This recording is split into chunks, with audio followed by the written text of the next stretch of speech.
नीतीश सरकार ने लोग को उत्प्रेरित किया, लोग को आदत पकड़वाया कि दारू पियो। पहले दुकान से शराब मिलता था, अब होम डिलीवरी मिल रहा है।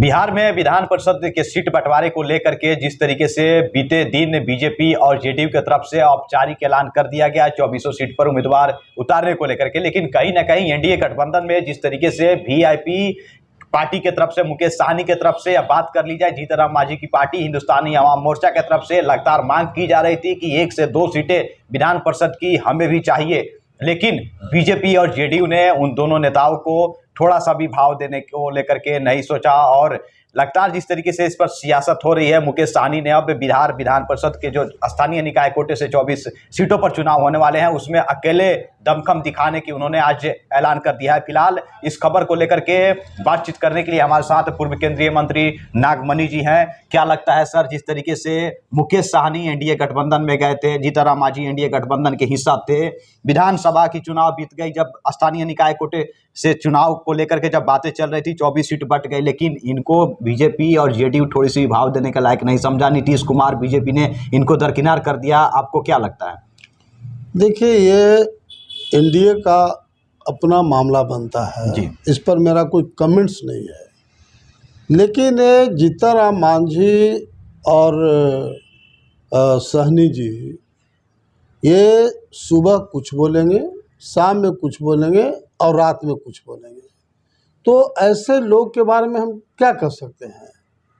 तरीके से जीतन मांझी और सहनी जी को एनडीए के खिलाफ रहना चाहिए था, क्योंकि जुझारू किस्म के लोग हैं, मेहनती लोग हैं, लेकिन अपने स्वार्थ में, जहां एक और कहते हैं कि हम, ये सहनी जी का कहना है कि हम सब सीट पर चुनाव लड़ेंगे, और दूसरी ओर कह रहे हैं कि नीतीश कुमार के साथ हैं। अरे भैया, किसको बेवकूफ़ बना रहे हैं? जनता बहुत समझदार होते हैं। इसलिए अगर जीतन मांझी और सहनी जी वास्तव में नाराज़ हैं, या बिहार की जो आम जनता का सेंटिमेंट है वह एनडीए को छोड़ें, नीतीश सरकार को समाप्त करें, ये हम समझते हैं कि सही लाइन होगा। थोड़ी सी इससे अलग हट करके बात करेंगे। बीजेपी और जेडीयू में जो तलखियाँ और जो दूरियां सामने आ रही थी, शायद वो किसी से छुपी हुई नहीं है, और यूपी विधानसभा चुनाव में लाख कोशिश किया जेडीयू की बीजेपी के साथ गठबंधन करके यूपी विधानसभा चुनाव हम लड़े। लगातार 20 से 22 सीटों की जेडीयू की तरफ से यूपी विधानसभा चुनाव में बीजेपी से मांग की जा रही थी, लेकिन बीजेपी ने नीतीश कुमार के दरकिनार कर दिया। आरसीपी सिंह खुद ब खुद इसका नेतृत्व कर रहे थे, खुद ब खुद बीजेपी के तमाम जो बड़े नेता हैं उनसे बातचीत कर रहे थे गठबंधन को लेकर के, लेकिन बात नहीं बनी। अब जेडीयू ने औपचारिक ऐलान कर दिया है कि हम खुद अकेले यूपी विधानसभा चुनाव लड़ेंगे। क्या लगता है, बिहार में तो इनकी पार्टी 3 नंबर की पार्टी बनकर रह गई, अब यूपी में भी अकेले लड़ने जा रहे हैं। आप इसको किस तरह से देख रहे हैं? क्या लगता है, बीजेपी की वोट बैंक को वे डैमेज कर पाएंगे नीतीश कुमार? क्योंकि 20 जो ऐसी विधानसभा की सीट है जहां से उम्मीदवारी देने की ऐलान जेडीयू ने किया है, वहां से ऑलरेडी बीजेपी के ही सीटिंग एमएलए हैं, वहीं से इन्होंने उम्मीदवारी देने का ऐलान किया है। देखिए, नीतीश कुमार में बचपना हरकत आ गया है जी। जब चुनाव होता है तो नीतीश कुमार जी की पार्टी चुनाव लड़ती है दूसरे राज्यों में, और सभी राज्यों में इनका जमानत जब्त हो जाता है। ये झारखंड से चुनाव लड़े, जमानत जब्त हो गया। ये दिल्ली से चुनाव लड़े, इनका जमानत जब्त हो गया। वेस्ट बंगाल से चुनाव लड़े, एक सीट पर जमानत जब्त हो गया। मैं डंके के चोट पर कहना चाहता हूँ, नीतीश कुमार का जनाधार बिहार में तो समाप्त है, यूपी में तो इनको नाम लेने वाला भी कोई नहीं है। नामों नहीं जानता यूपी का आदमी। कभी नीतीश कुमार पैर भी उत्तर प्रदेश में रखे हैं? तो कोई भगवान है कि भगवान के नाम पर लोग वोट करेगा? तो बीजेपी उस समझती है कि इनका यूपी में एक नया पैसा वैल्यू नहीं है, इसलिए उसके साथ क्यों पैक्ट करेगा। इसलिए मेरा साफ साफ कहना है कि जिस तरह से तीनों राज्यों में इनका जमानत जब्त हुआ है, उसी तरह से उत्तर प्रदेश में नीतीश कुमार की पार्टी का सभी जगहों पर जमानत जब्त तय है। थोड़ी सी हम मंत्री जी से, आप तो हालांकि पूर्व केंद्रीय मंत्री रहे हैं और लगातार बिहार ही नहीं पूरे देश की राजनीति आपने किया है और इस चीज़ को आपने देखा है हर एक राज्य की क्या कुछ चुनाव परिणाम सामने निकल करके आते हैं, दूसरे राज्य के पार्टी दूसरे राज्य में जब जा करके लड़ती है तो उसे क्या परिणाम भुगतना पड़ता है। लेकिन थोड़ी सी से हटकर हम बात करेंगे, बीते दिन नीतीश सरकार की तरफ से शिक्षा विभाग की तरफ से एक फरमान जारी किया गया, एक चिट्ठी जारी की गई। शिक्षा विभाग में जितने भी शिक्षक हैं या फिर जितने भी शिक्षा पदाधिकारी हैं, जो बड़े लेवल के ही क्यों ना हो या जो छोटे लेवल के जो शिक्षक ही क्यों ना, जो भी शिक्षा विभाग से जुड़े हुए कर्मचारी हैं, उनको आदेश दिया गया है, उनको बताया गया है कि अब शराबबंदी को सफल बनाने के लिए आप लोग शराबियों को पकड़ाएंगे और सरकार को मदद करेंगे। क्या लगता है, अब शिक्षक जो है लगातार यह विरोध कर रहे हैं कि हमें मतलब गुणवत्तापूर्ण शिक्षा चाहिए, तो गैर शैक्षणिक कार्य में हम लोगों को नहीं लगाना चाहिए। इसको देख करके आप क्या लगता है, क्या किस प्रकार से देख रहे हैं, क्या शिक्षक की जो पढ़ाने की जो क्वालिटी है उसमें कहीं ना कहीं प्रभाव पड़ेगी? लगता है शिक्षक लोग भी इसका विरोध कर रहे हैं। आपको क्या लगता है नीतीश सरकार की तरफ से जो फरमान जारी किया गया है शिक्षकों को लेकर के किस हद तक सही है?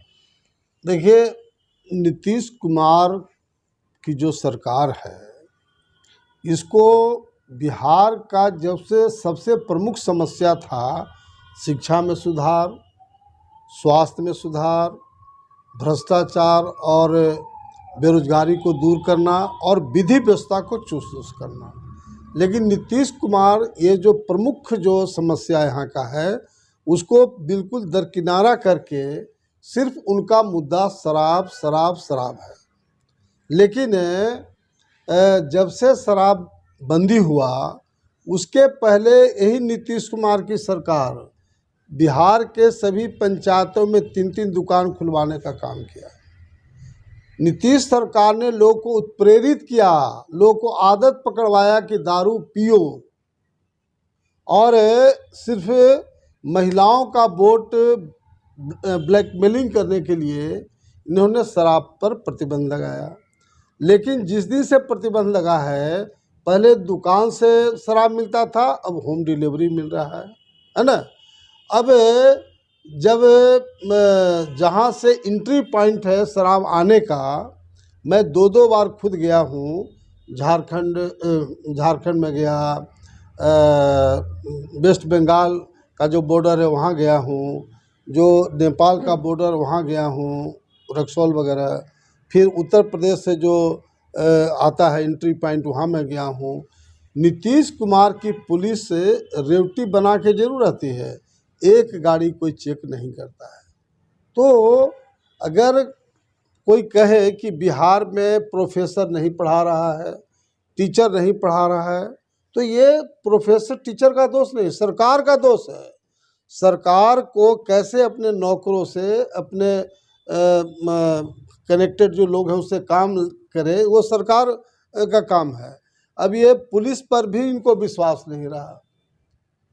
अब बताइए, जो टीचर का काम ही है मैंने बच्चों को पढ़ाना, और उनसे कहा जा रहा है कि आप टीचर को कि शराब जो पीता है उसको पकड़वाने में आप काम कीजिए।